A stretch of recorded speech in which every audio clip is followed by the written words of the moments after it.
here. There were some technical difficulties, and so it looks like this is actually working now. I'm pretty amazed by this. Maybe. I'm just seeing a spinning beach ball where the video should appear, but we'll see here in a second if we have made technical magic. There might be an incredible delay, is what I'm seeing potentially, but it looks like we're in business. So welcome. It is 11:15 here. So for 15 minutes, I apologize to anybody that's been waiting for us to get going. I had some technical difficulties when I opened up YouTube, and it wasn't working. So I quickly we're now streaming from streaming software to YouTube, and hopefully this will work well today. So we'll give everybody a second to get in to join us. It's always good to have technical difficulties. I find they are such a great way to work on our patience skills, but to also work on our problem solving skills in a way that's not like full of lots of pressure and anxiety and needing to fix stuff. And welcome everybody. I see you joining into the chat. Thank you so much for waiting. Thank you for dropping on by. Oh, so hello everybody. Thank you for all of the hellos and highs and good mornings. It's good to see you all. This, of course, is Brain Tech Support Live. Today, we're coming straight from the Brain Factory to tackle your brain support questions. Because, yeah, I got to admit, when we make the brains, we put a lot of love into them. But I know for a lot of people, these appliances, as much as they are the best brain appliances a human could possibly buy on this planet anyway, they have a lot of quirks, issues. I think also sometimes we try to use our brains to do things that they are not designed for, that they do not do. And so we experience a lot of struggle and difficulties with them. So it's useful that we can get together here in the Brain Factory, bring our brains out, how to get these brains, if not working well, because it's just kind of they don't work well. But at least joining us on our adventures in life. Exactly. John, you got kind of a slow appliance that needs an upgrade. I got to apologize. Yeah, we make them slow on purpose because then you have to buy like upgrades and nitro and stuff like that. Yeah, a lot of companies do that with their appliances. So I apologize. Yeah, that's just so we can. You have to keep coming back to the factory. We constantly come out with new charger cords that don't fit with your old charger cord, and you have to buy like a new charger cord. It's business. It's capitalism. Exactly. Yeah, Hitman HPN. You said your appliance is defective. Refund or repair. We'll give you store credit. Yeah. So unfortunately, you might have gotten one of the ones that was on sale, and now. Right, it's kind of like brains are like underwear. Like it's kind of one of those things. Like once you buy it, you try it on. We can't really take it back now. Hello, everybody. It's good to see you all. Hello to Mexico. I think I just saw somebody said it's night here. Rahul, it's night there. I hope you're having a good night. Everybody, what we'll do today is, like we often do, is somebody say it's filled with t-shirts. Yeah, well, we have to have our brain t-shirts, our uniforms. Of course, that's most of the factory is given up just to making us new uniforms. Those of us who work in the factory on the brains, there's like one machine that makes the brains. Yeah, right back there. There's a brain right back there. But yeah, most of the factory is devoted to t-shirts. Yeah. Hello, we got people here in India, Dubai, Mexico. It's good to see everybody. Welcome. And we haven't done one of these in a while. It was super hot here, and it was summer. There's much things going on. So yeah, I was out kind of doing things on the weekends. But now it's nice and cool and beautiful again. It's a great time to be indoors, sit down, talk about our brains. So let's get into it. I think I see some questions coming up here in the chat. And so, of course, to anybody who's new, feel free to post questions in the chat. And what we do, the approach we take to mental health and what we call mental fitness and taking care of our brains is really about seeing that the stuff that comes up in our brains, they're not problems.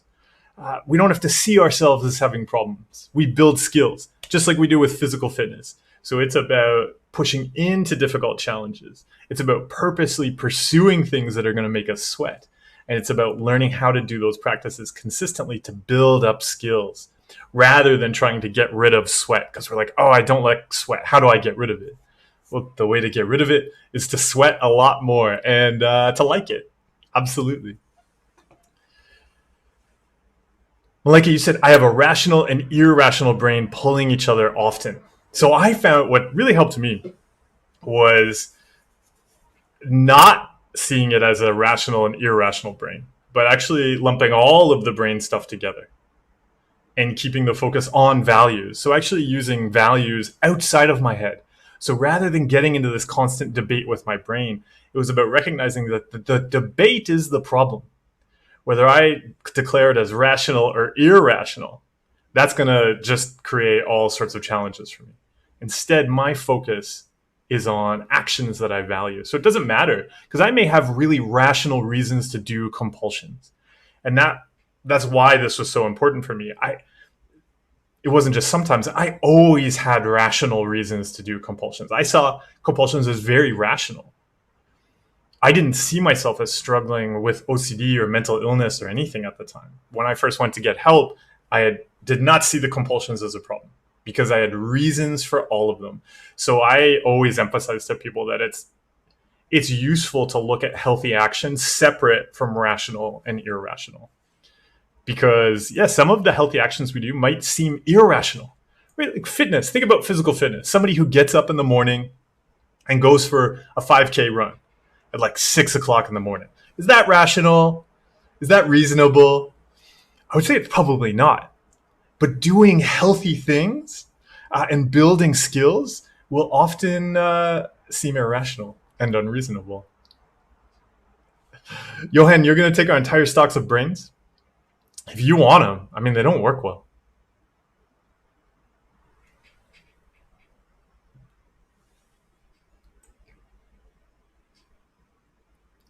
Josh, just how to handle potential life-changing events and situations that happen to us, especially when they're a result of our own actions. I mean, so many things we do in life are life-changing.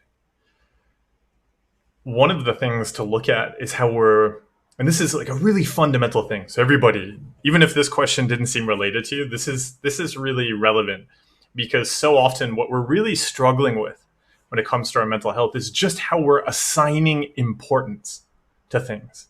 So similarly, if we had an intrusive thought, we might say, oh, how do I deal with horrible intrusive thoughts that interfere with my life? They're changing my life.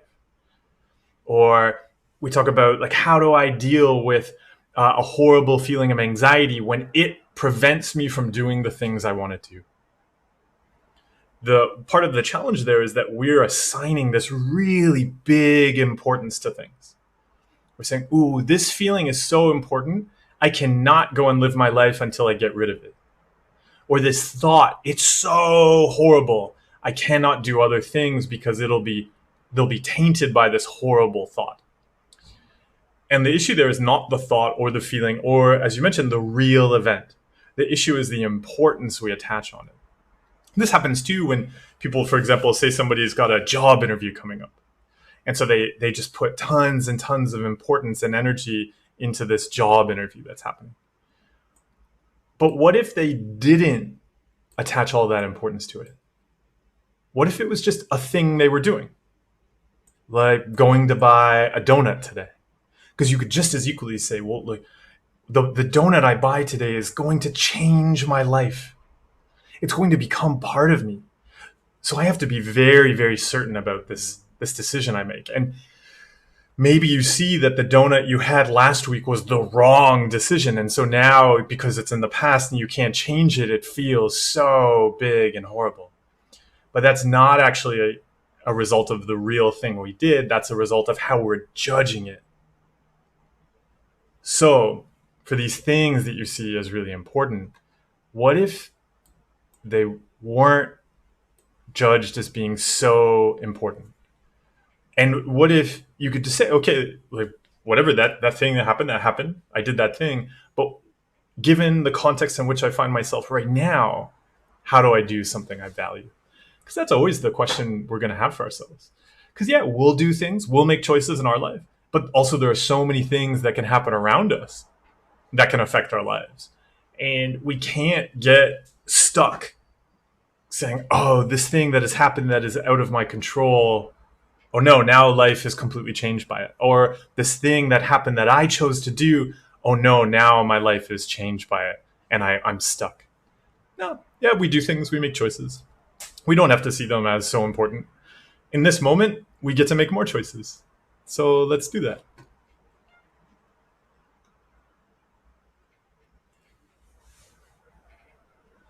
Emily, you asked how can I be more productive throughout the day instead of being lazy a lot? Well, for one, having a big factory is super helpful because it makes us feel productive. Even just like I just having this photograph behind me, I feel more productive. One of the things that I would start to look at is in part not necessarily hating on laziness, because so often it's useful for us to be lazy. We don't have to do things all the time. But at the same time, it's really helped me to give my time and energy to things that I care about. So I really enjoy giving my time and energy to making mental health supports and supporting people and working with people around the world and creating mental health tools that are useful. And in the past, yeah, I spent all my time doing compulsions or avoiding things. So I really enjoy now that I can, work much more, and I like what I'm doing, and it takes me in a direction I want to go. And so a lot of that was just starting to learn, like with so many things, not to listen to my brain, but building that up as a skill. So what I usually suggest to people is to start very, very small. So think about learning how to work as though you're learning, or you could even call it learning how to create, like learning how to create things you care about for the first time.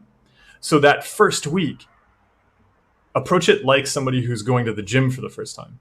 You may only practice being creative, like doing things you actually want to create, for 30 minutes each week. I mean, each day for that first week. And then the next week, you may take it up to an hour and then practice an hour each day. And finding ways that are going to support you in doing that. So sometimes I'll meet a lot of people, and I know this is the case for me too. When I first started working for myself, I didn't know how to work at home alone. So what I would do, kind of why a factory is useful, I would go to a coffee shop and I would work around other people because I found I would get more done with other people around. And then what I would do is when I would come home, that's when I would do that 30 minutes. So I'd actually do some work in the coffee shop and save up a piece of work so I knew exactly what it was. I would say, okay, and when I get home, I'm going to do 30 minutes of this piece of work. And then the next week, go to the coffee shop again. You do work there or wherever is going to help you do work. And then you come back home and you do an hour just to start to build up that skill and show your brain, hey, actually, this place at home, it's now for creating and doing things. Because part of it is just that the brain has learned, hey, at home, why are you doing work? Why are you let's just be lazy. And we've got to show it that we can do other things there. Yep. So enjoy kind of developing a workout plan around that. Oh, Superstar, thank you so much for the donation, the support. I really appreciate it. Thank you for being part of our community. Yeah, thank you.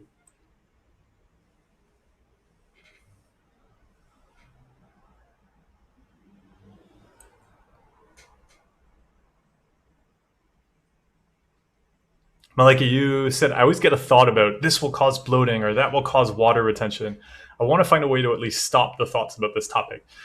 So I find it's not about stopping the thoughts, right? Because as long as we're afraid of it, the brain's going to keep giving us stuff that will scare us. So that will react to. So I would look instead at there with something like that. That's where I would risk it. So if the brain said, oh, that's going to cause bloating and water retention, I would do the thing.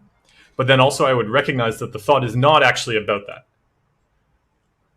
I would look at what are you afraid is the consequence of this water retention and bloating? Because it's likely that the fear there is probably whether it's like social anxieties or you're afraid of being judged or something like that, that the fear has nothing to do with that, but it's pointing towards perhaps a set of other compulsions around controlling what other people think, maybe judging appearance and things like that. And you'll find a whole bunch of compulsions to cut out there around like checking your body, judging your body, checking other people's bodies, looks, and things like that. Quite often, kind of for anybody, I would say, if you're struggling with obsessions popping up, it's really useful often to see that the obsession or the issue is not the topic of the obsession. It's really pointing at something, and it's that consequence we want to look at. Because then we'll find a whole set of other compulsions that we may think are normal that are fueling that obsession. The obsession is just very logical, actually. Because if the brain goes, wow, like you spend all day, so me, my brain being the thing watching me, my brain's going, hey, you spend all day checking how other people look and checking how you look and trying to control that. I will try to help you by thinking about other things that will lead to this consequence you're afraid of.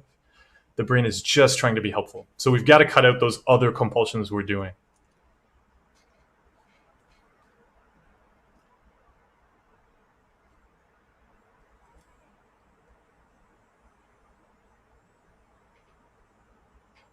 Justin, you said, I find too many systems like emotions, thoughts, sublimity, dreams in my head. How do I work around all of them? It's overcomplicated.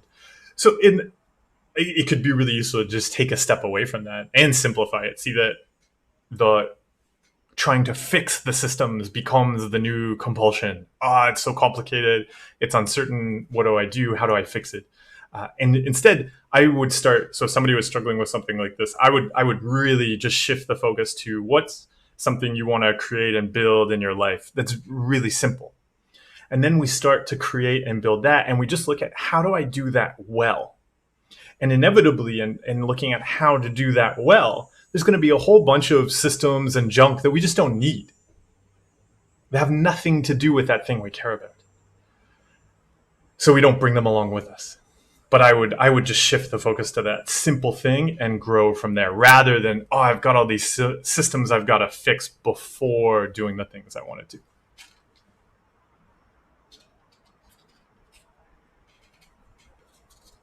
Mateo, excuse me. I will touch my brain on my chest. So I'm falling into rumination, a little bit due to fear of being in the obsessive cycle again. My brain is just scanning the 1,000 million possible fears that it could latch onto to protect me. And of course, the more, if we fear going into an obsessive cycle and we start obsessing about that, where does it take us? Right back into that obsessive cycle and those compulsions.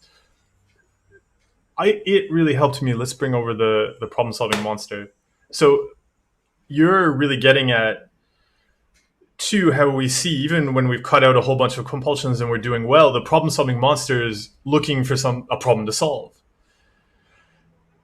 And it's just going to start to latch onto stuff. And a lot of the work, as we make progress, is learning just how to tame this problem-solving monster. And just notice when it pops up and turn something into a problem. And so even you can see it there in turning this obsessive cycle, if it came back, that would be a problem and I would lose control. That set of judgments there could be really useful to look at. So looking at the practice of non-judgment is something I found really useful moving into that stuff, because I found, okay, you cut out a whole bunch of compulsions, but then I was still going around judging things as problems. And then very naturally, the brain is going, oh, that's a problem? I will help you solve it. Here are 50 other ways that problem could come up. Here's 1,000 different ways that problem could cause more problems. The trick there is not even starting that process. So really starting to notice something. Notice it as this problem-solving monster coming out. Hey, this is a problem. I mean, like, hey, no, it's not a problem. It's not a problem. It's okay. Yeah, if I started to do a bunch of compulsions in my head, which is all the obsessive cycle is, I would cut them out.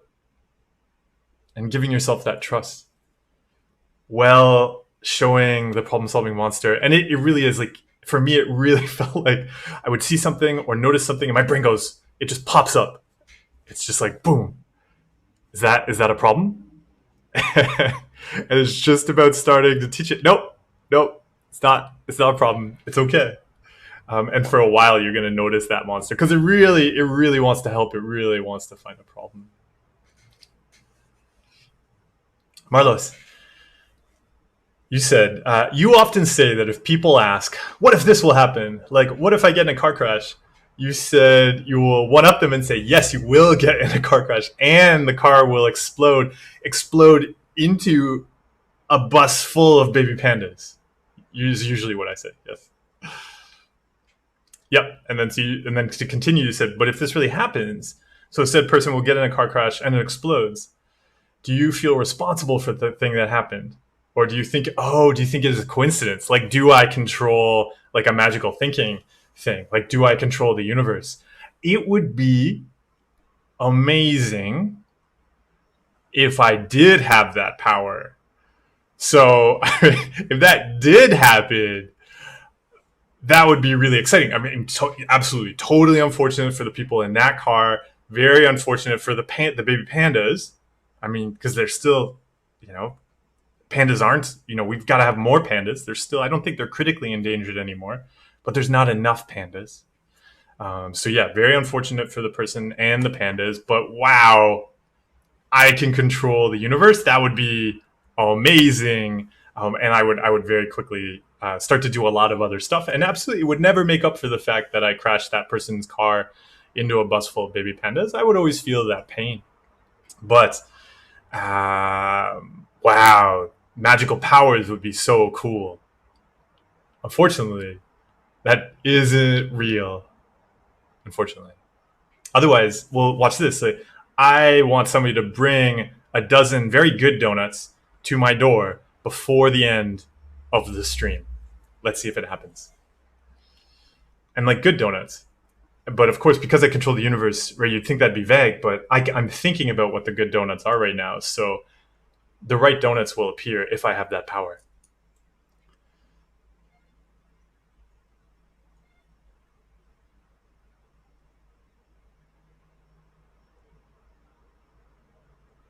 Shay, yes, how do you deal with smell contamination? So it's still going to be the same as like whether we're looking at sounds or smells or I don't know. I guess if we're thinking of like contamination that's on us, I guess that's like physical sensation. Yeah, the physical sensations of contamination, or we can visually see that something there. It's still right. It's not. None of those are different. It's still going to be about cutting out the compulsions and giving our time and energy to things we care about. So stepping into those situations where you notice the brain going, "Ooh, but there's this smell that's going to be there," or "Oh, that smell is there, so I can't do the things I value right now. We've got to get rid of the smell first," is doing none of that. It's got to be, "No, I'm gonna go and do the thing I really care about while this smell is around, because I'm in charge of doing this thing well. The smell is not going to be a puppet that plays my life."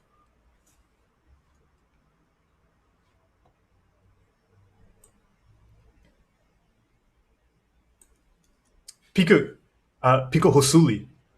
Yes, we'll do some live meditation guided streams coming up. I'm hopefully October is what I'm thinking. October, November will be a nice time because it won't be so hot in my apartment.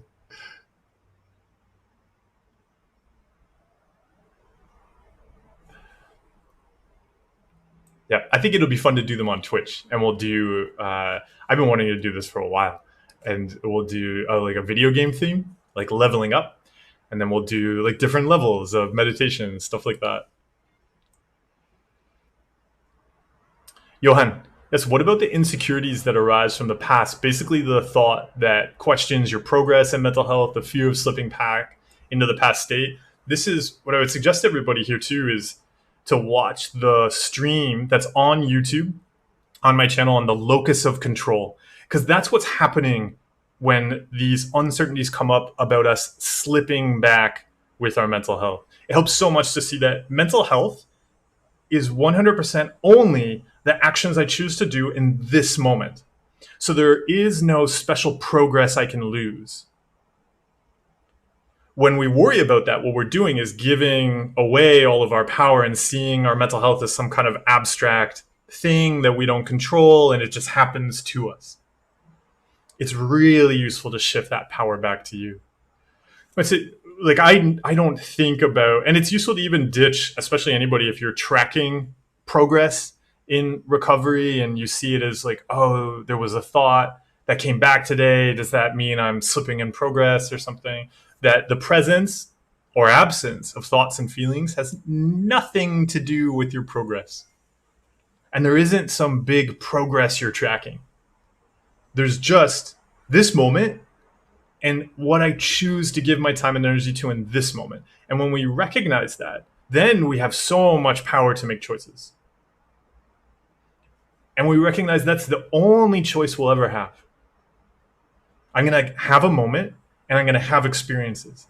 And I get to choose what I give my time and energy to. So even if there was some intrusive thought that came up from like way in the past. So let's say like I used to have lots of really violent intrusive thoughts. And like I would see them, I would feel them. Not a good time. So let's say I had one of those. So I don't have those anymore. Let's say though, I don't know, like I used to have lots of violent intrusive thoughts about jabbing things into my eye. So problem solving monster here has quite the sharp tail. So in the past, this is totally something where if I was holding something like this, I would be seeing images of stabbing it into my eye. I'd be like, oh, I can't hold this. I can't touch this. So even if that came back right now, all I have in this moment, that doesn't mean anything about progress. Because all I have in this moment is what I choose to do. And so if I had like, ooh, I might stab this into my eye if I hold onto it, better put it down. All I have to do is not do that because I'm in charge of my actions. It doesn't matter comes up in my brain, right? Oh, it's so, I was going to kiss it, but its mouth is like so open. It's okay. It's okay, buddy. Pom Pom Kitty. Oh, and I see just above Pom Pom Kitty, it says, hey, Pom Pom Kitty. It says, hey from Squidge and girlfriend. Hey, Squidge's girlfriend. Welcome. I'm glad. Thank you for joining us. And Pom Pom Kitty, right underneath, you said, any tips for relapse? I find it's really, and so even actually, this is really related to what we were just talking about. Because I have a relapse diagnostic course I made for Toolkit. And one of the first things it says in there is that the first lesson is the last time that we'll use the word relapse. Because it's useful for people to find stuff like that. But it's really not useful to get caught up in that idea of relapse. It's so helpful to see that we just have right now. And so even if we did a bunch of compulsions last week or yesterday or last hour, in this moment, we get to take things in a different direction. And so we don't have to see ourselves as like, oh, again, it's like, I've got this big thing I have to fix. Because that's what the brain wants us to do, to go, oh, you can't continue with life right now. You've got to stay here, put everything on hold, and then we're going to spend a whole lot of time and energy fixing this problem. That's the compulsion. We're essentially seeing the relapse as a type of contamination. We're going, oh, I did a compulsion and things should be perfect, so I need to fix this. I need to clean it. And then we do all of this cleaning and scrubbing until we feel good and we got rid of it. And so what's that going to do? Just like a contamination compulsion. It's going to bring it back. So then we get to do more cleaning and scrubbing until we get recovery perfect or our minds perfect.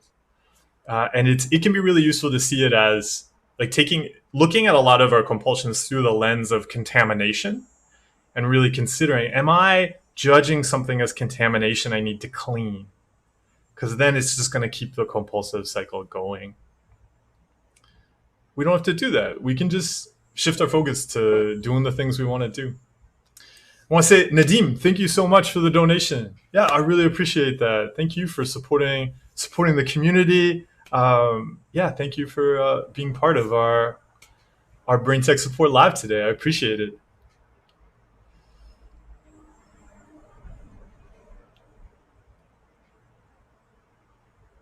Denizen of Light.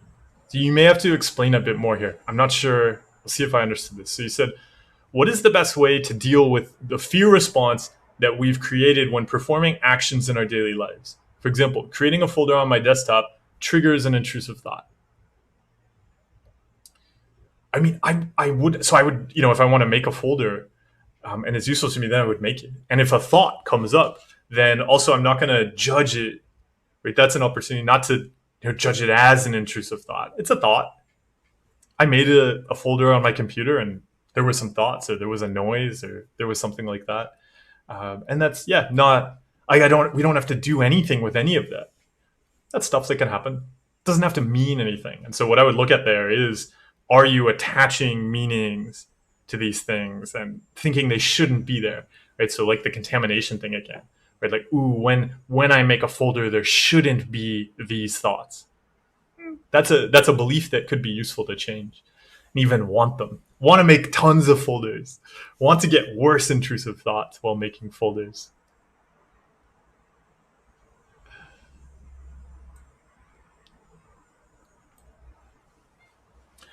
Anna, yes, how can we enjoy our activities without forcing ourselves to enjoy them or seeking control over our enjoyment? I think this is the question of enjoyment is one that I found really helpful to explore, because I think in the past, all of my ideas about enjoyment and happiness, they didn't really help me enjoy things or make me happy. So I always start just from a place of I always ask the question like this: how do you enjoy things? So you might be seeing right now that a particular approach isn't very enjoyable, and that's just great to see.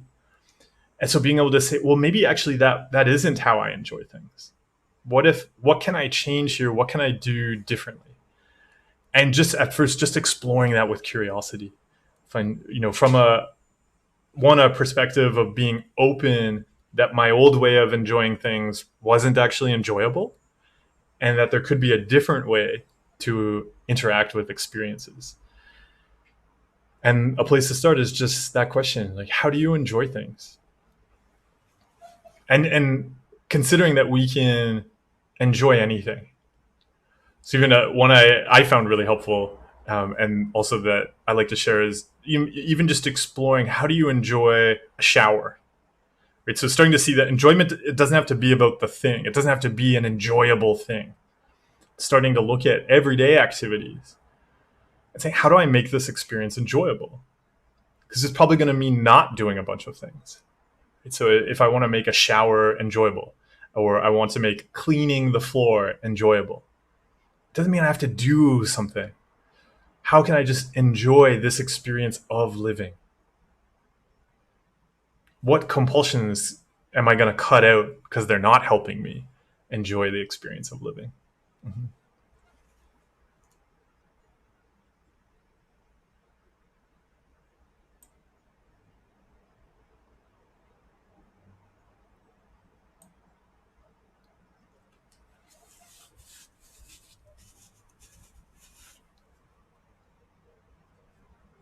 Ro.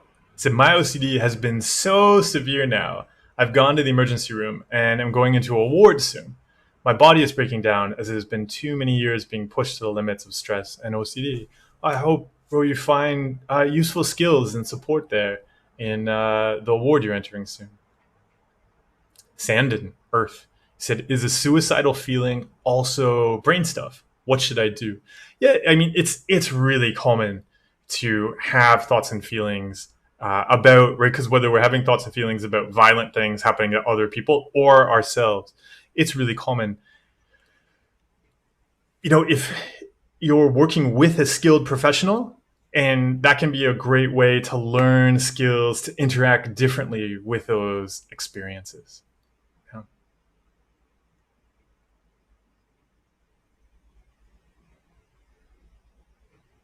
Lucy, yes, how to deal with the root fears that cause the thoughts. It helped me to look, and so that's even what we were getting at with the consequences of bloating question. But it could be for anything, right? I find it's useful to first look at, okay, what are the consequences? So, for example, even with, let's go to a different one. Let's go to contamination. So I had a whole bunch of contamination fears. in particular, the contamination fears around other people, if I looked at why I didn't want to, spread contamination to other people, that was very much a fear of being responsible. So I'm going to be responsible for this bad thing happening, and then lots of people are going to judge me. So it wasn't about contamination, it was about social anxieties and being judged and hated by others and being alone. And so then we turn and look at that and we ask, okay, what are all the things I do to control what other people think about me?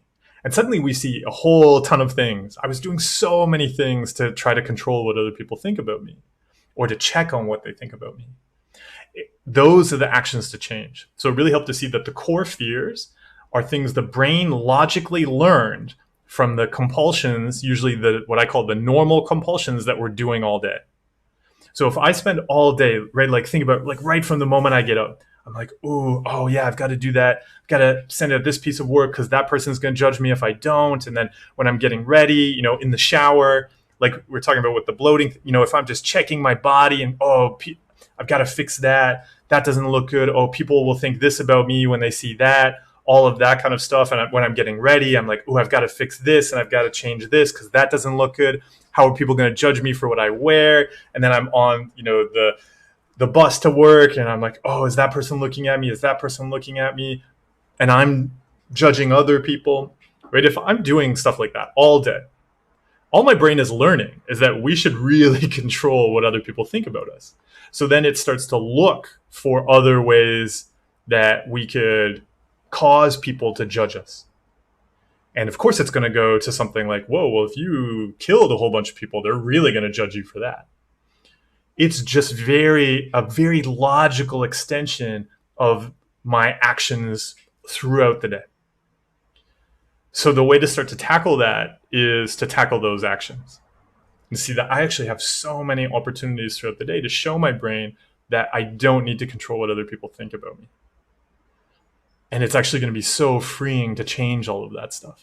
But that's often I find where we need to get into stuff we don't consider clinical. I find that's sometimes where a lot of, like the mental health system is very focused on what's clinical, like what's the kind of disaster that we're going to label. But the reality is that working on a lot of this stuff, I would say to really maintain great mental health and not go back into that stuff, is about changing many things we see as normal, because it's in those normal actions and interactions each day that the brain learns to worry about the things that we're afraid of.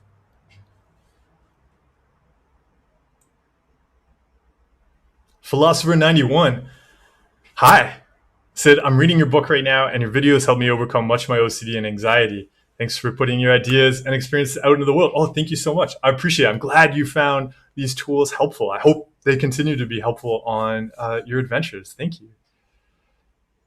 Yes, Kelly stopped on by. Hey, Kelly said, if you have that power, so this is going back to my magical powers, Kelly has some requests for things she'd like me to manifest. Yep, let me know. Condolences to the pandas. Yeah, I'm super sorry to those pandas. I mean, maybe there's better ways to transport pandas than school buses, just saying. But everybody, obviously, since I have the power to control the universe, totally send in your requests. Make sure they're important things. Again, since we were talking about important stuff before, so they should be about donuts, how many alpacas you want, and those are the most important things. So like particularly donut and alpaca requests, I'll honor. Other things, because they're frivolous, I might not.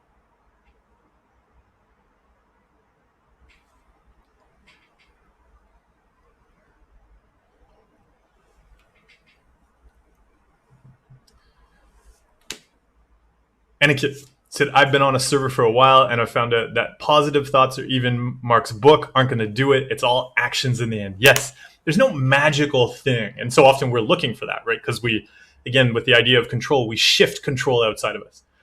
Like, I've got to go find this thing, which is then going to do a thing to me and take away the thoughts or take away the emotions. But it's sure, we're going to find supports that are going to be useful to us, but it's about finding supports that are useful to us making changes, us doing the work and the exercises, just like we would with physical fitness. But you see it too, like people trying to find the perfect magic supplement or the perfect this magical workout that somehow is very easily going to help them achieve their goals. And it is to some extent about finding a workout that you will follow.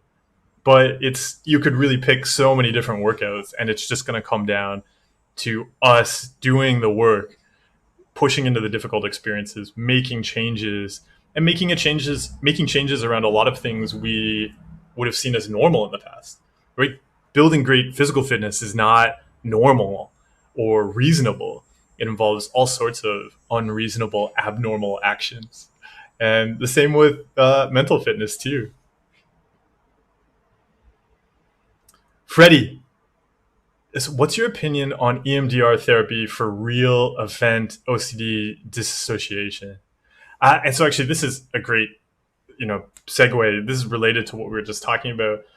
So with real event OCD, like there's a great example, right? The issue is not the event. The issue is the compulsions we're doing around it.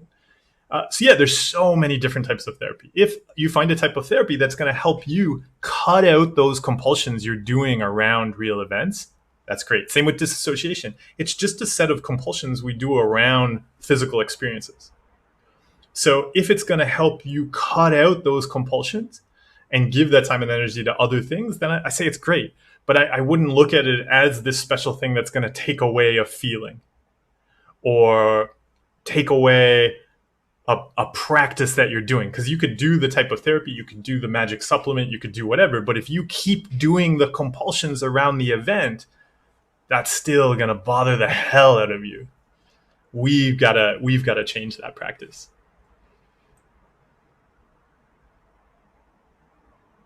And I see even a question from the CIA. Welcome. On how do I deal with real event OCD. So yeah, you just heard it right there. It's what we're seeing. It's not different. It's still about, it could be anything. But just even stepping away from the term real event OCD is going to be really helpful. Ryan Tan. Hey, you're in Singapore. Hello to Singapore. I said, I'm suffering from long-term OCD. Your video gave me strength. Oh, I'm glad you're finding the videos useful. Yeah, if you ever have any questions as you're working on cutting out the compulsions, absolutely feel free to send them over. Right. Said, I have a long 12-hour surgery coming with a difficult recovery. Bones in 3 places in my face will be broken. I'm freaking out about it. The pain, the nausea, and difficult breathing. So first of all, a lot of compassion to you. Yeah, you're going to be going through a difficult experience. Absolutely. And there's so much of it, like even thinking about the idea of like real event OCD, right? Like, so often real events happen. Sometimes we tend to put mental health in this kind of like it's imaginary category, but no, it's about dealing with real pain. It doesn't matter if our anxiety or our pain came from something we imagined. The pain, the anxiety, the depression, etc. is real. With physical pain too, it's real. There's a lot of great research on using acceptance and commitment therapy for accepting physical pain. So yeah, if you have some time and you want to explore acceptance and commitment therapy more before the surgery, there can be some really valuable skills there. But it's the stuff we always talk about. We're recognizing, okay, there's an experience here. If I turn it, this is where the problem solving monster comes in. If I hate on that experience, I don't have anything here I can describe as pain. Oh, okay, so maybe a shark. Okay, so the shark represents pain. Real, excruciating physical pain. And the problem solving monster represents our brains. And what we usually do is we're constantly checking for pain. Is that good? Oh, do I feel good? Because if I don't feel good, what's that mean? And horrible things are going to happen. And then, of course, we find some pain. And then the shark and the problem-solving monster, which is a dinosaur, they start making out and wrestling. And it creates more pain and more struggle. And so what we work on is allowing this pain to be here. Because guess what? There's not anything we can do about it. It's going to be there. And we only create more struggle for ourselves when we're judging it and hating it and labeling it as a problem we need to fix. Because it's just going to be there, right? It's you know you're about to have a surgery that's going to create some pain and nausea. And so it's there. It's having that compassion, being able to notice the pain and be like, hey, this pain, I knew you would be here. And you know what? You are painful. It does hurt. But come and join me. When we can make it okay to have these experiences, even though they're uncomfortable, then at least we're not adding the extra pain of the struggle with them. One of the things we'll often talk about in acceptance commitment therapy is willingness. And one of the things that I find really useful to look at when we're working on mental health skills with, things like OCD is what I call the unwanting. So much of the struggle and the difficulty comes from that unwanting, where we're like, I don't want to have this thing. I don't want to have it. I don't want to have it. It means bad things if it's there. And we just really want to get rid of it. And then we spend all of our time and energy trying to control it. But if we can be willing to have it, then that experience can become quite different. But that itself takes a lot of practice, and it's really difficult. So having compassion for ourselves, because of course we're scared of sharks and we're scared of pain. So being kind to yourself doesn't have to be like, oh, I'm going to accept pain, because that itself is very, very hard. It's recognizing, yeah, you're about to go through a painful experience, and that's okay. Being able to give ourselves compassion, give ourselves trust. Right? You can handle it.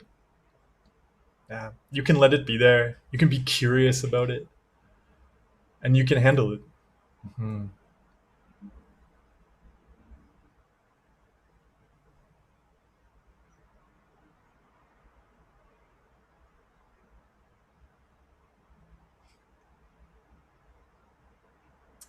Alonzo is, how would you treat COVID OCD compulsions, since I find it quite hard knowing what's infected or not? So I have a YouTube video on that. I will try and bring it up here, and I'll stick the link in the chat. Let's see here. I didn't find it quickly. It was so much fun to make, because I went and bought all sorts of cleaning materials, and I'm not finding it quickly right now. But if you go to my channel, it's not from that. Actually, it would have been from maybe a year ago, more than a year ago now. I think you'll find it was from March of last year, just as kind of the first lockdowns were getting started. All about that. So many cleaning supplies, which I feel, and to give you a perspective on this, I know I still have a lot of the cleaning supplies I used in the video, because of course I'm not using them. But in the past, I would have had to. I would have had to spend so much money on cleaning supplies during a pandemic. A lot of companies have capitalized on OCD during the pandemic. You can save a lot of money by cutting out contamination compulsions.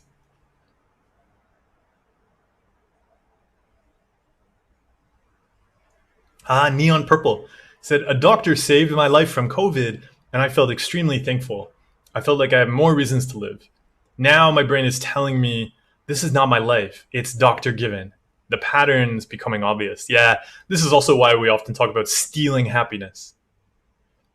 The brain so often makes us feel like, oh, you don't deserve this. You can't have this. This is for other reasons, and so on. And it really helped me to start to actually steal it, not get into reasoning, because the brain just wants us to have this debate.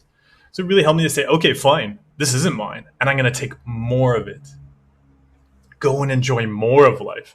Celebrate it more. Steal happiness.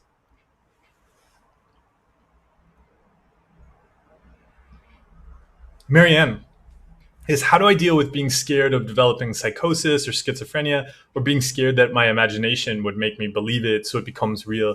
Yeah, part of it is seeing it. It is just like any health anxiety. But then particularly, this is really common because so many of our fears are about losing control. And as you see there, it's just a fear about, oh no, I'm going to lose control of myself. There's a whole set of fears that people's brains will often cycle through. And when you look at the underlying fear there, it's about losing control, not being ourselves, not getting to be ourselves. And so the thing to do is to recognize, oh yeah, this is like any other fear. I'm not going to do a bunch of compulsions around this because that would actually take me away from being myself. Instead, because I'm afraid of not being myself here, I actually want to spend my time and energy living my life and being myself. And that's what you'll see often called the pivot. So being able to notice it, oh yeah, this is because I'm afraid of losing control of myself. Okay, so how can I be myself right now?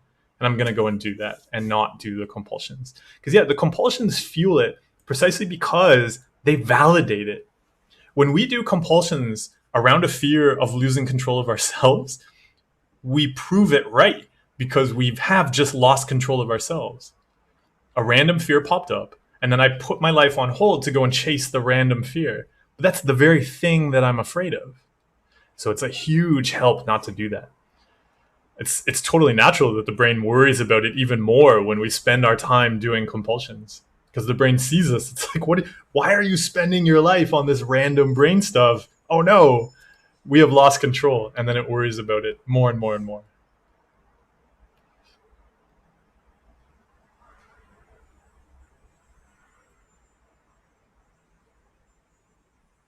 Just reading through the chat here. I'm looking for the next question.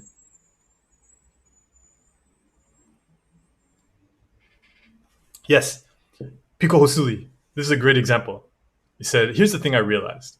I had problems with my dog when on a walk. She used to bark and growl at other dogs. So I started to avoid other dogs on walks.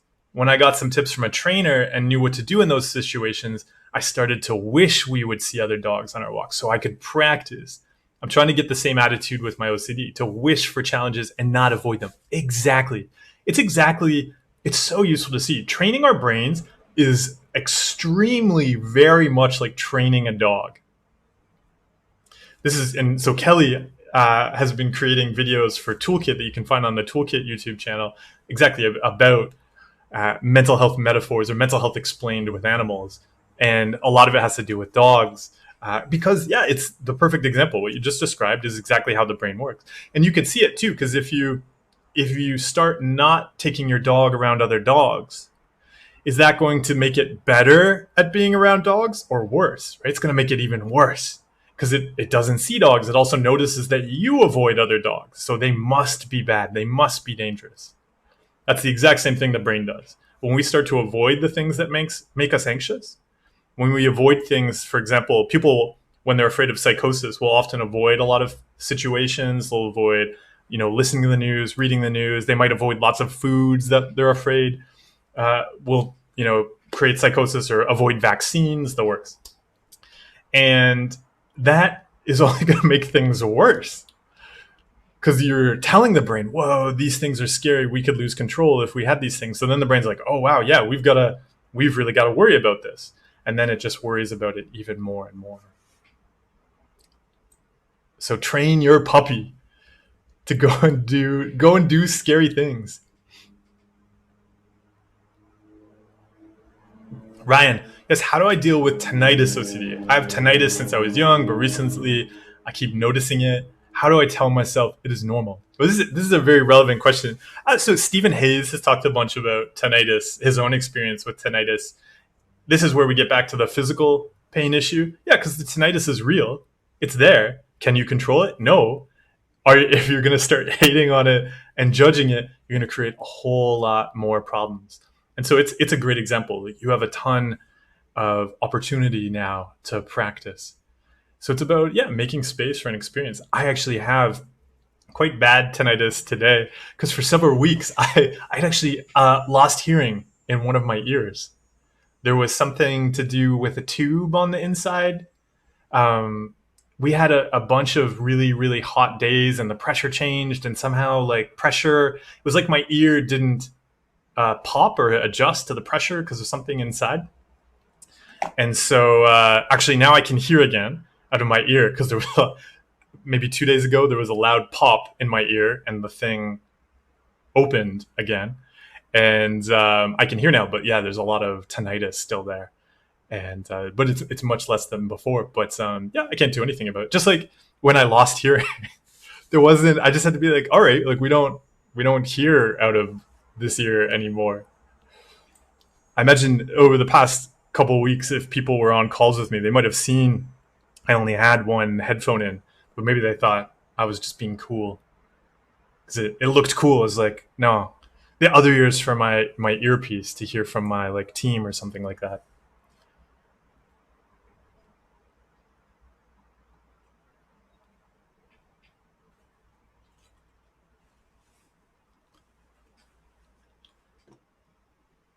Oh, muffins pork. That's a pretty like that's an interesting name. So it said, having had OCD for 18 years and having had multiple rounds of CBT, what do you recommend for someone who is at the end of their rope? One of the things I'd watch out for, and this we love to do this. It's part of the problem solving monster thing. We start to add up this stuff and attach meaning to it, and things like that. We're like, oh, I've had this for 18 years, and like I've done multiple rounds of CBT. But I mean, so 18 years, not that long, comparatively. I mean, that like I would just that's pretty normal. I mean, like I didn't even go to therapy for the first time until I was 28 or 29, like in 28, 29. But some of my earliest memories are of like having like doing OCD compulsions. At the time, I didn't know they were OCD. So I mean, at least 24 years of like practicing OCD. Uh, not an issue. There is a lot of how to put this lightly. So, wait, think about physical fitness. So, if somebody said, "I have been to multiple physical fitness trainers, and I still can't run a 5K." That is more of a reflection on the trainers than it is on you. Because we know like exercising works, um, and then like with the CBT thing, it could just really be useful to look at things differently, right? Like cutting out compulsions works, but it is true that we need to cut out the compulsions. So it's possible that the therapists you were working with weren't giving you effective workout plans, right? Just like if they're like, well, you can't run a 5K, so we're just going to give you workout plans to manage a 1K, then yeah, you're not going to get to the building up the skills to a 5K, because it is always going to be that combination. One, having an effective professional who's going to give you the tools and the workout plan to do useful thing, but then also us doing it. So yeah, like I was really lucky that the first therapist, I guess it wasn't the first therapist, the second therapist that I worked with, gave me, just was like, well, you've got to cut out these compulsions, do it, and then we did it. And so that's the thing, like OCD is just a bunch of compulsions, so we've got to cut them out. Working with somebody who's going to give you a workout plan for cutting out those compulsions can be really helpful, because it's not really, because it is something, especially with OCD, it is something we need to do. And if we could go, I mean, I could go to CBT 20 times, but if they're not giving me a workout plan to cut out the compulsions and I don't cut out the compulsions, then I mean, it's not going to do anything. It'd be like going to the gym, but like just talking with your trainer. Yeah, and you could be like, I've been to the gym so many times, but I mean, would it change anything?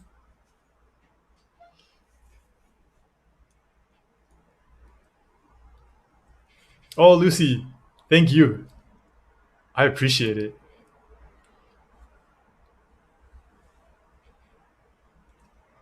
Denizen of light. So this is related to your earlier comment on the folder. You said, expounding on my earlier example, when creating a folder on my desktop, the intrusive thought will appear when I create the folder, and then I associate the thought to the folder as contaminated. Yep. And so then it's use that contaminated folder. Use it so much. Put really important things in the contaminated folder. And practice not, because you can see the compulsion there, that compulsion to judge it as contaminated, recognizing that's something we do, like attaching that meaning to things, seeing things as contaminated and judging them that way. We don't have to do that.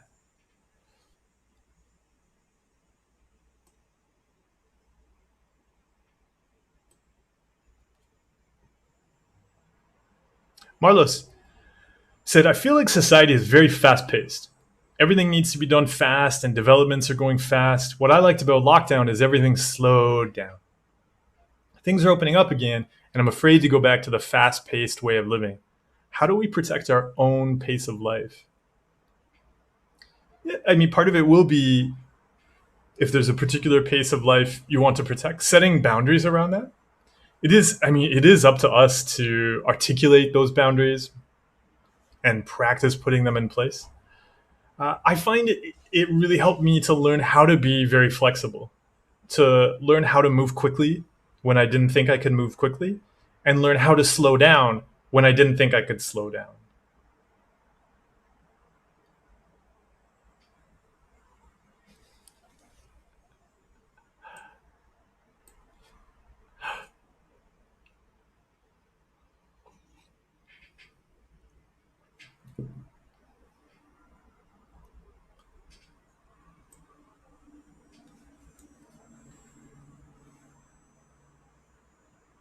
Ryan said, should we just ignore those intrusive thoughts? Will distraction help? Is it considered avoidance? So I find it's really helpful to start with the things we value doing. So paying attention to the intrusive thoughts, that is the distraction. That is the avoidance, because we're avoiding living our lives and doing the things we care about. So I would really flip it, like not putting the thoughts at the center or the obsessions or the feelings or whatever. And that's so often what we do. And then, because if we put that at the center, then of course, yeah, it seems like avoidance if we go and live our lives, but that's backwards. Put the things you value at the center. Then spending any time and energy on random brain stuff is the distraction.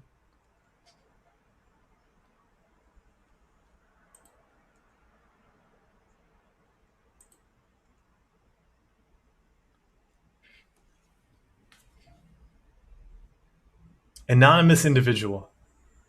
Yes, what should I do when I'm out with my friends, but none of them are talking to me, but they're only talking amongst themselves? I mean, can that be okay? I mean, do you have to do something about that?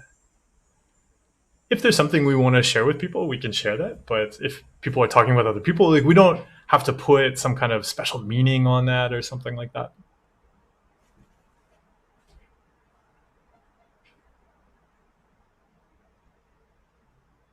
Gamer Opson said if one starts cutting down compulsions and applies healthy values, how long till we see the benefits of recovery?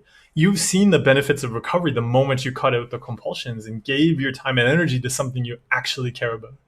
It really helps to shift our idea of recovery and progress to that. In this moment, you get to see the benefits of giving your time and energy to things you care about in life by doing that. Because it doesn't matter what kind of thoughts or emotions or sounds outside, smells or tastes or whatever, because those are just experiences. The skill is in doing the thing that we want to do. And it's so awesome to celebrate that now. Like we're not chasing some far off thing. Again, there was a video that's over on the Toolkit YouTube channel on this cognitive distortion that's known as just over the horizon thinking. We're constantly like, oh, I'm going to do these things, and then there's going to be this magical place in the future. No, like it's right here, right now. We can enjoy giving our time and energy to the things that we want to do in life that really matter to us.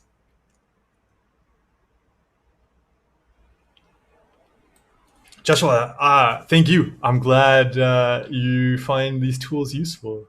I appreciate it. Your question is, what's the proper way to react after you just did a compulsion? I've been having huge improvements with my mental health, but every time I do one, I'm so hard on myself. This question, you might have asked it because I'm just getting down to it now when we were talking earlier about relapse. But if you didn't hear that, it's so useful to actually celebrate our awareness in those moments. If we were just doing a compulsion, whether it was one compulsion or we've been doing days of compulsions and suddenly we've realized it, or we've known for days and suddenly we're like, okay, I know I've been doing this for days. I need to stop. It's so useful to celebrate that.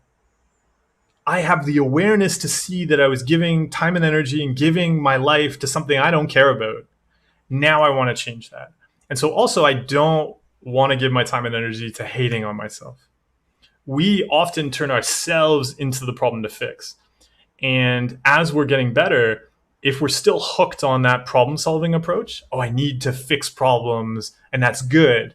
It's very common that I did this all the time, and it was almost it's a very weird experience, but it really seemed like I would often do compulsions just so I could fix them.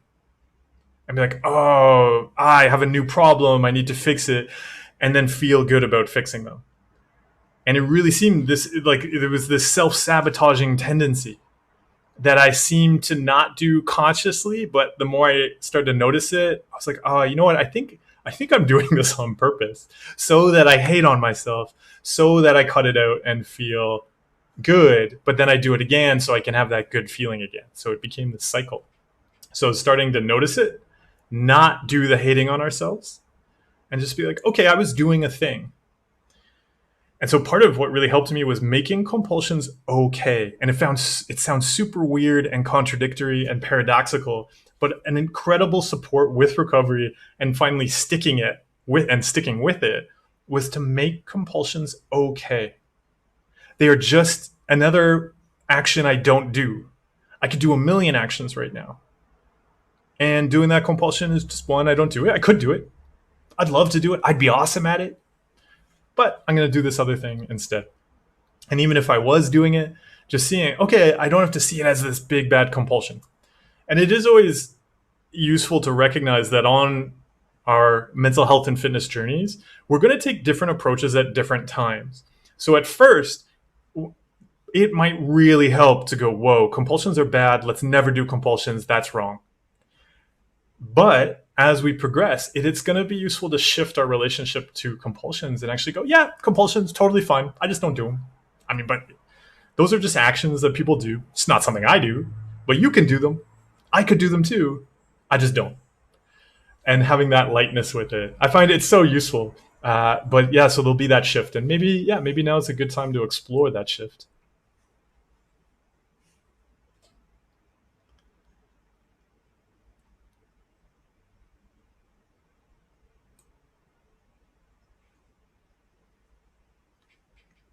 Ambience only. Why do only some people suffer with mental health issues while a whole bunch of people who do compulsions and all still don't experience such bad brain stuff? For the same reasons with physical fitness. I mean, we all have a variety of contextual factors that can impact the outcomes of choices we make and actions we do in life. Yeah, I think what's key is that if somebody's doing compulsions, so often that creates bad things for themselves or for other people. It may not necessarily lead to them getting labeled with a mental illness, because also for a variety of reasons, we see this all the time, that struggling with mental illness is also very linked to power and privilege. But if you have a lot of money and power, you could do a whole bunch of compulsions and not suffer the consequences. So you're never going to be in a situation where you're going to a therapist and being like, hey, this is ruining my life, I've got to fix it. Whereas somebody who doesn't have all of those supports can very quickly end up in a situation where they're like, oh, I just spent all my money on a whole bunch of compulsions, and now I have no money, and now there's a whole bunch of other disasters, my relationship has fallen apart, etc. And I now have a disaster going on. So yeah, there's so many contextual factors. But yeah, just like we see with physical fitness.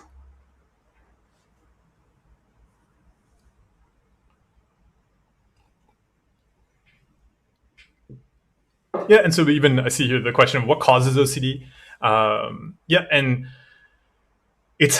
so what we know is it's a variety of complex factors. Yeah, the interaction between, because multiple studies have been done on the looking for genetic markers across mental illness, and what we find is you're just as likely to have a genetic marker for something like OCD as you are to have and get OCD as you are to have the genetic marker and not get a mental illness. So there aren't. That's why we don't have genetic tests for mental illness. In fact, we see quite often, every time there's a great slide. I was once giving a talk, and there was a psychiatrist giving a keynote as well at the same conference, and they put up this great slide. which was all of the different genetic polymorphisms isms that have been identified at one point or another as like, this is the OCD gene. And of course, it's just like this polka dot pattern when you put them all up together, because there's been so many different studies. And then another study will come out and be like, no, we couldn't find, none of our OCD patients had that gene, but they had this one. And then, that becomes the new gene. And so, yeah, it's a variety, because even I see somebody mention back there, oh, I wasn't sure of the exact context, but referring to mental illness as hereditary. But even there, yeah, we find actually it's sometimes a misunderstanding of what hereditary means, because hereditary can be learned. If you grow up around people who are teaching you a particular way of interacting with uncertainty and anxiety, that's how you're going to learn to interact with it. So it's this really complex mix of environmental factors, genetic factors, learned factors, and then personal choice factors. Mm-hmm.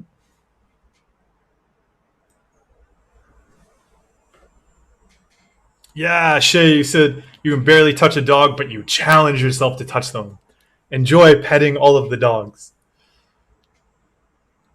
Justin, yes, what's the point of life?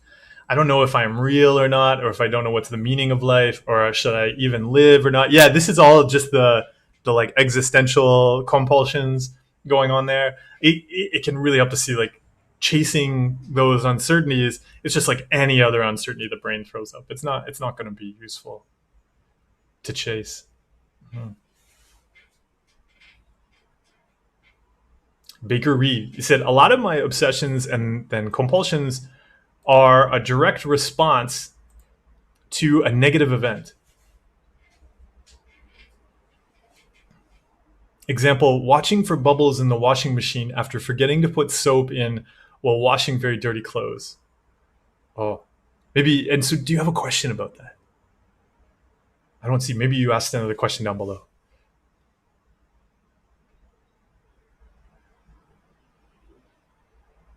Marianne, so what could really help, so you're asking another question about something that could lead to psychosis, but you've asked questions about psychosis multiple times. And so what's really going to help is start to see that those compulsions, that's the kind of stuff that fuels it. If we're constantly checking for certainty, then, right, because we want to control a thing. So like I was talking about earlier, then of course the brain's going to keep giving you more uncertainties to control. So that checking, that's actually the source of the problem. So it's going to be really useful to cut out that checking.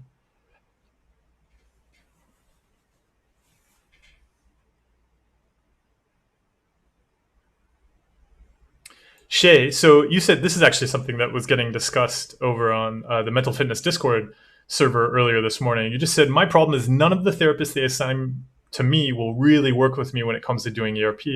So I give up now. So the thing is, the fact that you even know ERP exists means that you can go and do it on your own. Right? When I went to therapy, right, I didn't know I had OCD. I didn't know what OCD was. I'd never heard of ERP.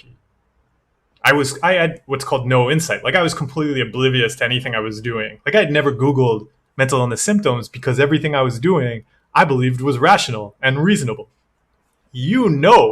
So you could totally use a book. Research shows that working with a self-help book or an online course is just as effective as working with a person. Precisely for what you've seen is that actually a lot of therapists aren't, skilled in this stuff. So a book that's created by somebody who is skilled in it is going to be way more useful. So yeah, you don't have to, see it as a barrier that none of your therapists are skilled at this stuff. Yeah, you can totally do it on your own. Because it is stuff that we have to do. Right? We have to cut out the compulsions, right? Even if you work with a therapist that knows about ERP and is, knows about recovery, is skilled at recovery skills, they can't do them for you. It's just like physical fitness. Your trainer can give you a workout plan, or you can find a workout plan online, or you can find a workout plan in a book, but it's up to us to do it.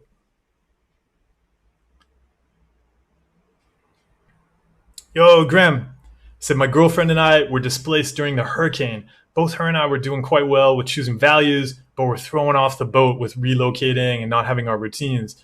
What can we do to lead with values even without our routines? Yeah, this is a great question, because so often we do encounter uncertainty in life.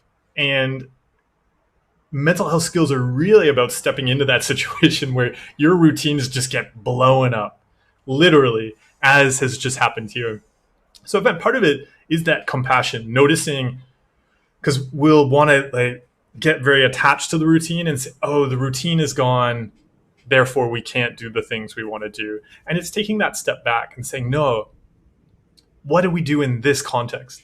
And the question that always helped me with values was always saying, given the context in which I find myself here right now, how do I value spending my time and energy? So often we need to sometimes let go of our values a little bit, because we might say, oh, but I really valued like exercising in my gym every day. But like now the gym is flooded and we can't do that. Being able to look at the context in which I find myself right now and say, okay, how do I take a step back from the particular structure of the routine before and say, here, with what's available to us, how can we do things that value? And maybe some of the things that are important to you right now are different, because it might just be a really stressful experience too. So even right now, it might be even taking some of the pressure off yourself. To be like, oh, you know what? Normally we wouldn't, maybe spend a lot of time just relaxing and doing nothing. But yeah, right now, maybe it's an opportunity to say, hey, there was a big disruption right now. Let's take it easy. Let's also maybe we bring in a value of, just taking it easy for a period of time each day, and allowing that. So absolutely, when the environment changes, just like navigating through the wilderness, we also change our values and really look at the context where we are. So if we were mountain climbing and we had a set of values for the mountain climbing, but now we've come to a lake, we're going to have a slightly different set of values, that's going to help us navigate that experience. And if our canoe gets tipped over in the lake, then we'll also have a different way of approaching that, because yeah, these kinds of experiences happen. So yeah, much compassion to you and your girlfriend as you navigate this. We live in a world that is increasingly going to give us lots of challenges like this, to handle. So yeah, I hope both of you are doing as well as you can as you handle this.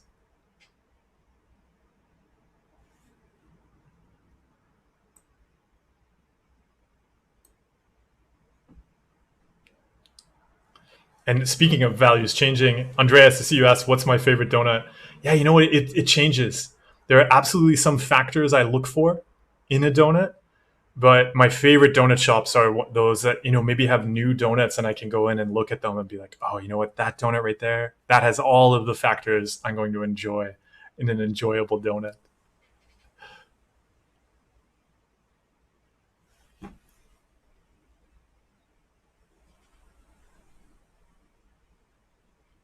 Paula said, I'm meeting friends, which is something that I value, but I'm not enjoying it because I feel so low with my head elsewhere because I've this worry about a story I was told. What do I do? So, Paul, I saw the story you mentioned before, and you've asked about it previously.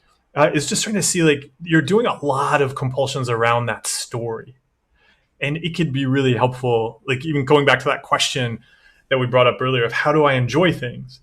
Doing all of these compulsions around a story from the past, around something you were told, is probably not going to be a helpful set of actions that are going to help you enjoy something. So it can be really useful to cut out those compulsions.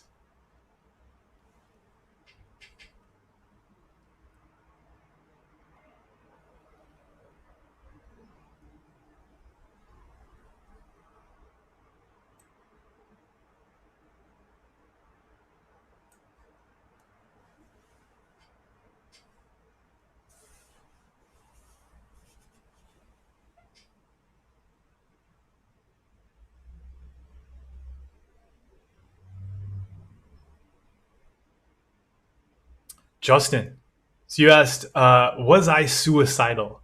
How am I doing right now? Yep, I think it's like part of it's recognizing this is just so common. Of course, uh, I had all sorts of suicidal thoughts when I was struggling with my mental health. Yeah, I mean that was, yeah, like it was very, yeah, very palpable, very real. And yeah, I'm doing great now. Like it's very natural that we, struggle with self-harm, images, fears, thoughts, the works. And it's totally possible to leave that stuff behind. Yeah, for good. Yeah, not an issue, not something I have struggled with since I was struggling with my brain.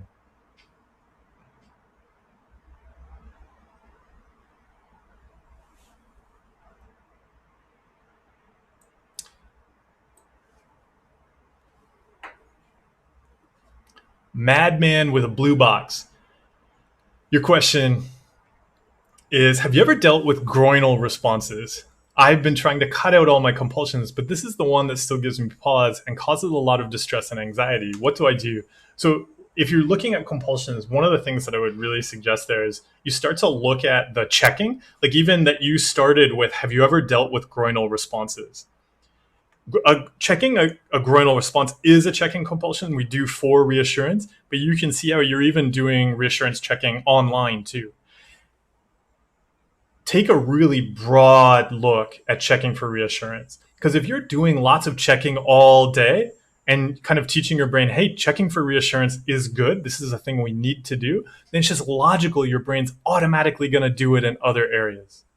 So that's what I would start to look at there, actually taking a much broader look at cutting out compulsions around checking for certainty and checking for reassurance. And then cutting it all out.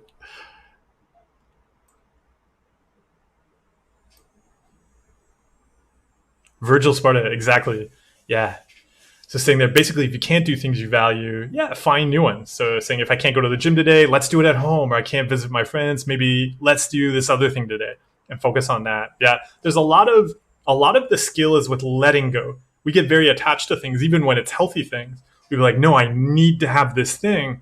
But then it's often going to be the case for a wide range of environmental, contextual factors that we can't do the thing. And it's kind of like hoarding, like the same thing that goes into hoarding. We don't want to let go of this value, or we don't want to let go of this good thing, but it's going to be really useful to get light with stuff. Yeah, we're going to do things that we value. We're going to do healthy things that are useful to us. But also if we move to a different situation, yeah, we'll adjust. The metaphor I always use with this that I found so helpful was the wilderness metaphor. If I'm canoeing across the lake, I'm going to be paddling. I'm going to be doing things in one way. And it's useful to me to paddle well. But the moment we get to the mountain and we have to rock climb, I can't take the canoe with me and try to paddle up the mountain, even though that was what I valued before. And that valuing paddling well really helped me cross the lake. But that is not going to help me climb the mountain. And so being aware of how the environment changes and recognizing, yeah, that what was good in one situation, what we excelled at and what helped us in one situation may not work in another situation. And so we've got to, let go of the paddle. We've got to be okay with climbing and moving differently.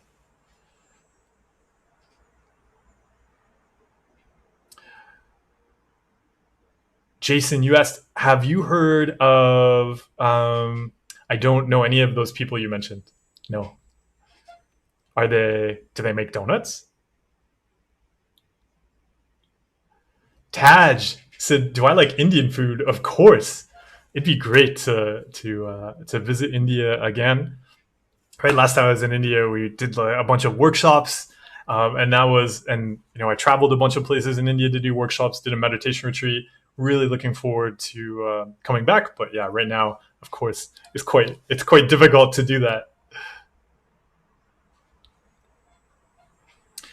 Kaylee, I said, is it important to work within a hierarchy when doing ERP? Every therapist I've done ERP with puts heavy emphasis on it. Yeah, it's really useful. I mean, it's just showing you your workout plan. One thing I like to look at, though, is that you create two hierarchies. So one is the compulsions we're cutting out, but the other is the stuff we value doing and we add it in. So you might see it referred to as a reverse hierarchy. And so because if we just do the hierarchy of cutting stuff out, you might notice you're just like, yeah, but what do I do now? What do I do? I'm not doing this compulsion. There's this space there. And so I find it's useful to take the brain in a new direction.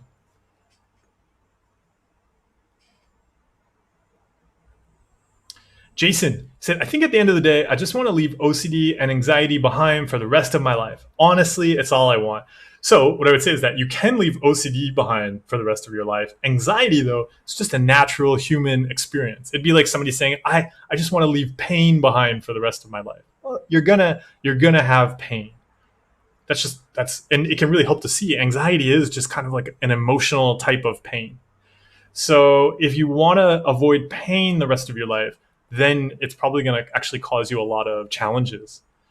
But if you want to leave OCD, that's totally doable, because OCD is just a set of compulsions we do outside and inside of our heads. So yeah, you can not do them. It is very enjoyable to not do them. Steven Seagal said, when it comes to painful memories and feeling guilty about doing something due to bad mental health, do you have any tips on leaving that behind? Yeah, just that you already have left it behind. You're not a time traveler. So what's happening is happening in the present. Because if you're doing compulsions around it in the present, yeah, then that's not just about the past. That's something that's happening here right now, and that's something you can change. Yeah, so not doing those compulsions in the present. Justin, enjoy the journey.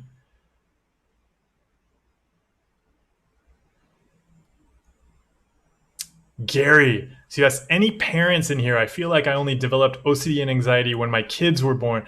So what I can say is that's really, really common. I know we had some parents here. I don't know if they're here right now, but it's extremely common because there's this huge source of uncertainty, and so often it's the case that we had lots of compulsions, but when it was just us, we could do all of those compulsions and they seem normal and fine. But the moment uncertainty in life increases, we discover that our compulsions don't scale to the new level of complexity. And that's usually when we say, oh, I have a problem. And it's simply that our ways of handling uncertainty no longer extend to the reality of life. And so it's actually a great opportunity to find new ways of interacting with uncertainty, interacting with emotions, interacting with life.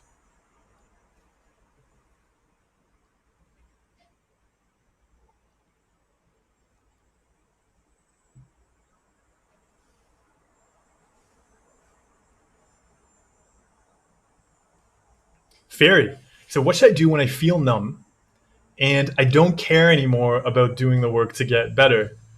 Uh, so what you're highlighting there is actually, I don't have my book here right with me. In my book, You Are Not a Rock, I'm holding this up like this is an example of a book. Is that my book? No. I have a drawing of motivation.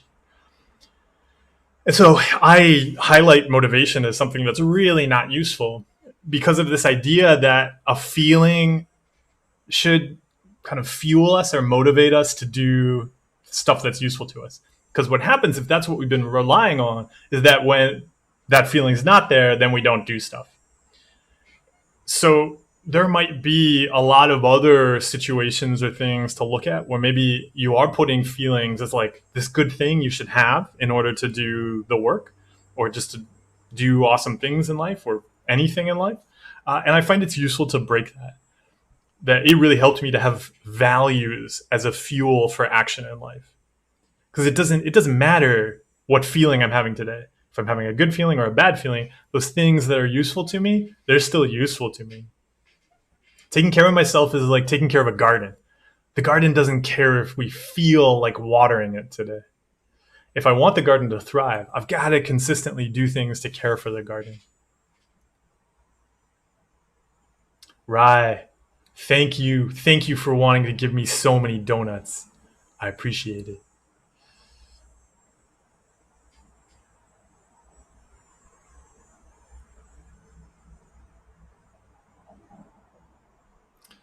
Marlos said, I struggle with the emotion anger. I learned from my parents that it's an emotion that's not appreciated. People don't want to see you, interact with you, etc. when angry. So every time I'm angry, I get anxious because I'm scared I get punished for being angry by the universe. So I was a very angry teenager and then I got cancer and my OCD brain thinks it's my punishment. How do I get a healthy relationship with anger? So part of it is seeing it's really common. So both things that you mentioned are really common when we dig into like, hey, why do I have OCD? So one, you'll often see that as kids, people were taught kind of not to have an emotion. So whether it was anxiety, whether it was anger, etc., we learned that having that emotion was bad. And so very quickly we're like, ooh, I should get rid of this emotion. And then we do lots of things to try to get rid of it. And that fuels a lot of compulsions. But then also it's very common that people have had some kind of bad experience in their life they didn't control, like cancer. So when we have something like cancer as a kid, our brain's like, whoa, why did this happen? Because it really wants to have control and certainty. And so it starts to develop connections between things that aren't connected. So that culmination right there, you can see like how the brain would just kind of run with that stuff. And so this is often the case. And what we work on now that we're older and we can see this stuff is that we start to break those connections. We start to show our brain, hey, I can have a feeling. And you know what? Fine. Universe, bring it on. I can handle whatever you throw at me. Also starting to see then when the brain goes, ooh, but that's going to cause all of this bad stuff. You're like, no, I'm in charge of doing the great stuff I want to do in life. So I'm going to go and do that. And it's through that practice that we start to show our brains that those old connections were wrong. But I find it's really, we've got to do it. So it's actually about doing things that you would really like to do in life. Because there'll be that worry, oh no, well, what if, there's some anger? What if some emotion comes up and then the universe does something bad to me because of it? And that's the thing we step into and risk. Giving ourselves compassion, like in those moments, recognizing that younger self is with us. So there's a couple meditation tracks on my channel on healing the inner child.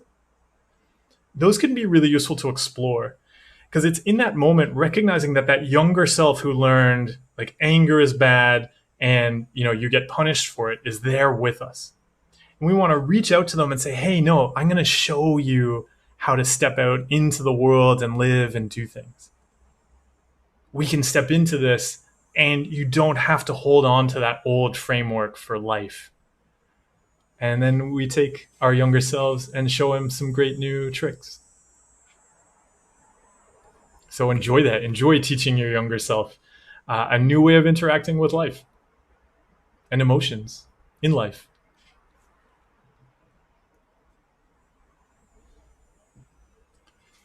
Kim said, I have so many small compulsions, excuse me, that I don't even realize I'm doing. How do I stop that? Yeah, I just pick one, right? Like if you can see them, so you just pick one. And then I like to do what I call festivals. And so a festival of curiosity, you take a week and explore cutting it out everywhere it comes up. And then, you just work your way through them.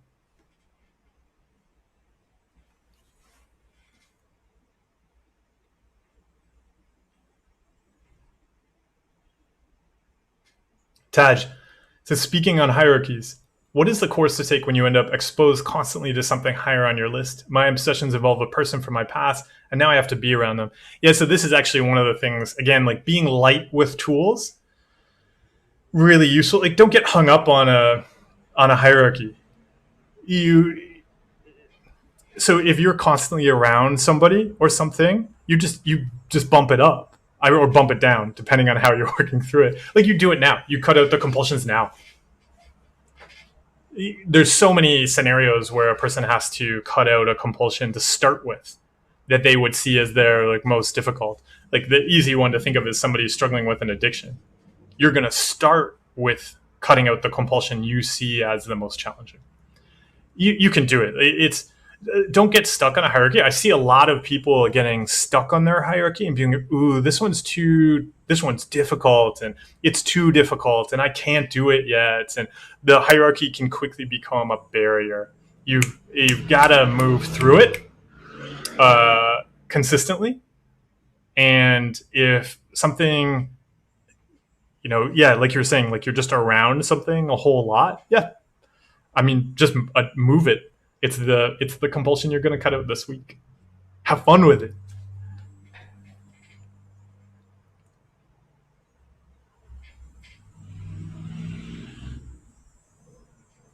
Thank you, Jason, for coming on by. Kaylee mentioned being self-compassionate is important. It is so important. You said, I found it hard to tell if I'm reassuring myself as a compulsion or I'm just being self-compassionate. Any ideas about the key differences? Yeah, I'd say I would really keep the focus on actions, because compassion was really about, and actually that's where it helped me to really think about the healing the inner child and having that younger self there with me. Compassion is me understanding why that younger self is afraid to go and do this thing. Right? So if I'm driving, I have to babysit this younger me, and I'm going to drive him to the dentist, and he's screaming in the back seat because he doesn't want to go. Compassion is me understanding why he's screaming. Of course he's scared, but we are still going. So I find that's the difference. I understand why I'm upset. I understand why I'm afraid. I understand where that resistance comes from, and I'm gonna show myself how to handle that. So I'm not just saying, yeah, like shut up, like stop whining, things like that. No, like I understand why that reaction is there, and I'm gonna interact with the experience differently this time. Gary, thank you. Thank you for the guitar. Everyone, we're gonna wrap up soon. Just letting you know. Yeah, we're getting. Thank you everybody for coming by. No, thank you too for. We started a little late, but we're gonna. Yeah, we'll probably wrap up around 1. What's 1 o'clock here? On the hour. I don't know what hour it is where you are. Time travel. It's amazing. Denizen of Light, thank you for coming by. Marianne, you said, do I save the Q&A so we can watch them later? Yes, but you've been here the entire time, so you don't need to watch it again, because that's just more of that checking, those checking compulsions we talked about. Watch out for those. I mean, absolutely, I appreciate the support of you watching the ads on my videos. But you can also take that time and energy and just give it to living your life, right? Because again, that fear of not being yourself, if you're like, oh, I've got to watch this video before I go and be myself, again, that is putting life on hold so that the brain stuff can be in charge. That's the fear. So you don't have to watch it again. You could go and give that like 2 hours to something you want to do in life, the practice of being you. Brett said, what advice do you have for compulsions to lie about unimportant facts in conversations for self-importance? Example, making up I like the sports team the person I'm speaking to likes. Yeah, so I had very similar compulsions. I always said, like, I liked whatever you liked. And it was a really great practice, actually, even just what I was just talking about, that it is this practice of being ourselves to start to articulate what we really care about. So I did a series of exercises around practicing talking about what I liked. And that was an exercise that really helped me there. So even going into conversations with that intention to actually say what I liked if something came up that I didn't like, or say that I don't like something. Or even for me, a big win in recovery. I still remember when this happened. A big win for me once that happened was I had ordered a beer, and I ordered a very I enjoy beer. I have very particular likes around beer, and so when I saw this beer on the menu, I was like, oh, I really like that beer. I ordered it. They did not bring me the beer that I ordered, but in the past, I would have just taken it and been like, yep, oh, thank you, it's so good. But no, I remember when the beer came, I was like, nope, that is not the beer that I ordered. And so the thing was, they had opened it up already. And so in the past, I just would have been like, oh, they already opened it. Well, I can't tell them they brought the wrong one now. But no, I did. And that was it's starting to do that. Saying, no, this is the thing I like. That is not the thing I like. And sharing about that, honestly, is such a valuable practice. Because again, so many of our fears are about us not being ourselves. And the brain is learning that from when we like lie about stuff, when we don't share about ourselves, when we're not publicly being us and taking up space as ourselves. It is such a useful practice, I would say, for everybody out there. Because yes, fundamentally, so many fears are about that. So this week, I hope everybody gets an opportunity to practice being yourself. Marlos, yeah, thank you for the donut emoji. And indeed, like you said there, instead of done the healing, the inner child meditation, I cried both times. Yeah, it's really common to cry when we start to touch that stuff. But then you see, too, it's so useful. Kim, thank you. Rai, thank you so much. And Marlos as well. Oh, thank you, everyone. Thank you to everyone for all of the thank yous. I really appreciate you coming by today. Thank you to everybody who donated. I really appreciate the support so much. Thank you.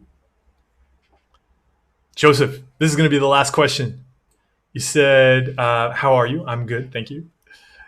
In your book, You Are Not a Rock, you talk about feelings. Does this include all types of feelings, sensations, or just emotional feelings? No, all types. And I particularly used feeling as a word because it encompasses emotion and physical. But yeah, you can totally think of them as emotional feelings and physical feelings, both the same.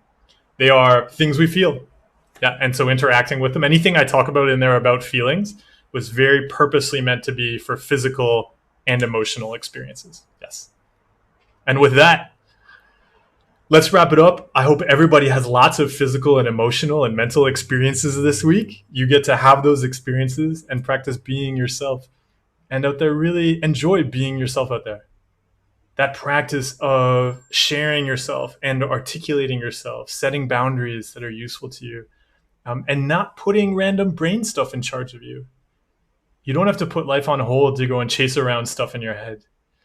You can go and live your life. And this week, the week ahead is a great week to do it. So thank you, everybody.